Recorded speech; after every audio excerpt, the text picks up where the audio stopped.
इसी बौखलाहट में आपने फिरोजपुर के विधायक की स्टेटमेंट देखी होगी, आप अच्छी तरह जानते हैं, मैं भी जानता हूँ कितना दम वो रखता है।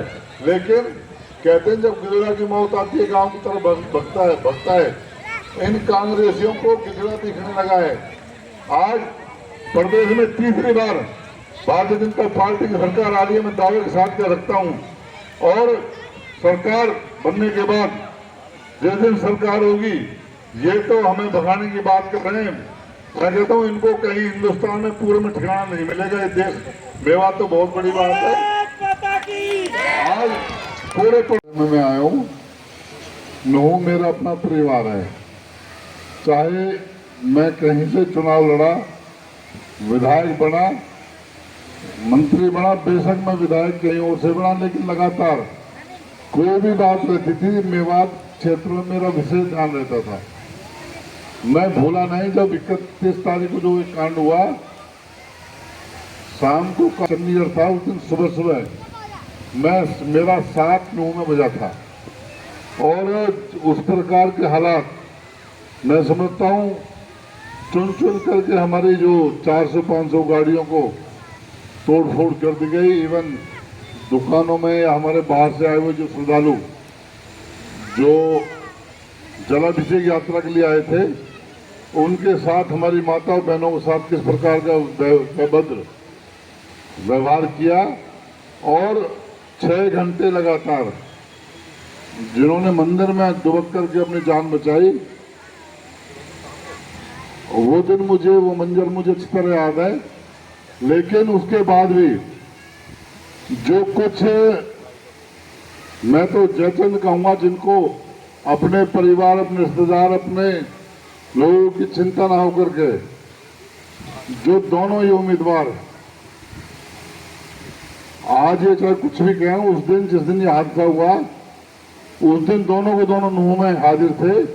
अगर आज वो भाईचारे की बात करते हैं चुनाव में, वो 31 तारीख को उनको भाईचारा कहा गया था। मैं पूछना चाहता हूँ, जिस दिन हमारे बाजार में दुकानदारों को नुकसान पहुंचाया गया, हमारे बहन बेटी या जो हमारे श्रद्धालु जो आए, उनकी गाड़ियों को जला दिया गया और हमारे निहत्थे 3-4 जो जवान बच्चे इनकी डेथ हुई। आज ही हमारे बीच में भाईचारे की बात करते हैं। इसी के साथ साथ जो हमारे समाज के जो लोग, जो जयचंद आज उनका झंडा उठाए घूम रहे हैं, उस दिन उनको भाई या उनको उस दिन ये समाज याद नहीं आया। आज मैं आपको, मुझे कहने का अवसर नहीं है, आप मुझे इस तरह जानते हैं। मैं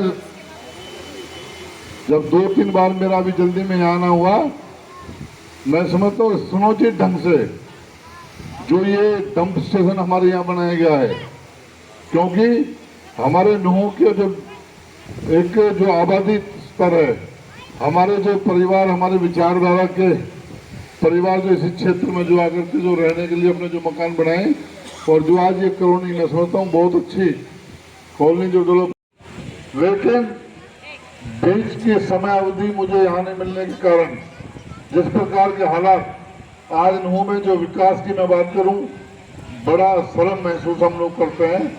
क्योंकि हमने इस विधायक को और इसी को नहीं, हरियाणा में चाहे हमारे भारतीय जनता पार्टी का विधायक विकास को ध्यान में रखते हुए हम लोगों ने किसी भी विकास की, मैं दावे के साथ कह सकता हूं, पता नहीं वो 25 करोड़ इनके कहाँ लगे हैं, लेकिन जो भेदभाव सदैव देखने को मिलता है। 2014 से पहले हमारे कुछ इंद्री जामुरी दुबाड़े जो हमारा क्षेत्र है, वहां पर एक संघर्ष समिति लगातार इंद्री को तहसील बनाने की मांग कर रही थी।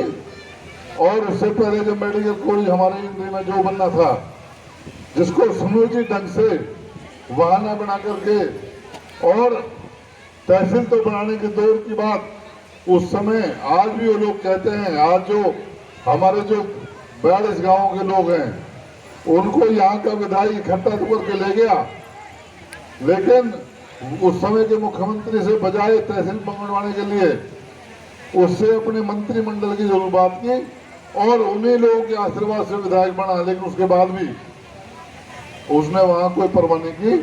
लेकिन 2014 में जब सरकार बनी, मैं दावे के साथ कह रखता हूँ, आज इंद्री तहसील भी है और इंद्री में आज पॉलिटेक्निक भी है।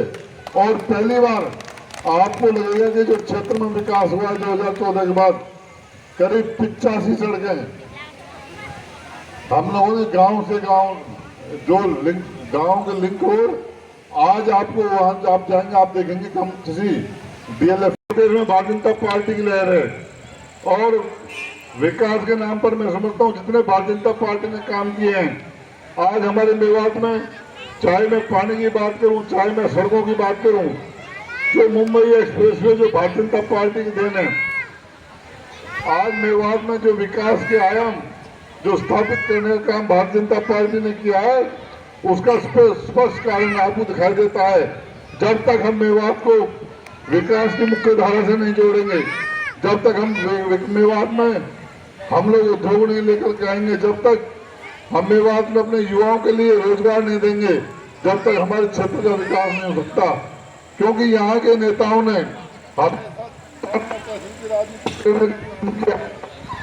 यहाँ के नेताओं ने हमारे लोगों को बर्बाद करने का, तो 70 साल से ये लोग सत्ता में बैठे हुए थे। मैं दावे के साथ कह सकता हूँ, जिले में कोई भी एक बड़ा काम जिस प्रकार भारतीय जनता पूरा नहीं मिलेगा, चाहे इसको रहना है या खानपुर में ले जाकर डलवाना पड़े, लेकिन हमारे जून में इस प्रकार का डंप स्टेशन नहीं बनने दिया जाएगा। और बनेगा भी तो शहर से बहुत में, हमें पता है हमारे विचारधारा जो परिवार रहते हैं, जानबूझकर उनको परेशान करने के लिए यहाँ का जो ये नेता है इस प्रकार की ओछी हरकतें करते हैं। अपनी हरकतों से उनको बाज आना चाहिए। और आज वैसे पहले हमारे व्यास जी ने कहा कि कहीं किसी पर